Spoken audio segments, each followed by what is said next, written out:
प्रखंड मत्स्यजीवी सहयोग समिति तथा सुंदर विराजित पंचायत में पैक्स चुनाव के लिए आज मतदान हो रहा है।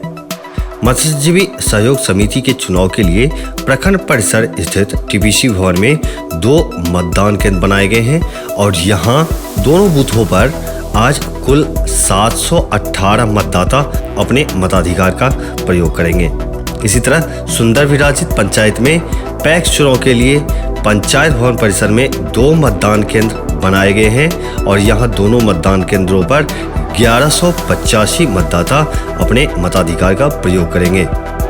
बताते चले कि मत्स्यजीवी सहयोग समिति के लिए अध्यक्ष हेतु 1 पद के विरुद्ध 2 अभ्यर्थी, कोषाध्यक्ष सह मंत्री पद हेतु 1 पद के विरुद्ध 2 अभ्यर्थी तथा सदस्य हेतु 11 पदों के लिए 22 अभ्यर्थी चुनाव लड़ रहे हैं। इसी प्रकार पैक्स चुनाव में अध्यक्ष पद के 4 लोग चुनाव लड़ रहे हैं। आज सुबह वोटिंग सुबह 7 बजे से प्रारंभ हो गया है और 4:30 बजे तक आज जो है वो होगा, जबकि गिनती जो है वह आज ही शाम 6 बजे नवनिर्मित प्रखंड सह अंचल कार्यालय भवन में होगा। आरओ सह वीडियो अर्चना कुमारी ने बताया, चुनाव कराने हेतु सभी कर्मी अपना अपना योगदान दे रहे हैं। छत्तीसगढ़ के और भी ताज़ा अपडेट के लिए मिथिला 24/7 चैनल को सब्सक्राइब करना न भूलें। धन्यवाद।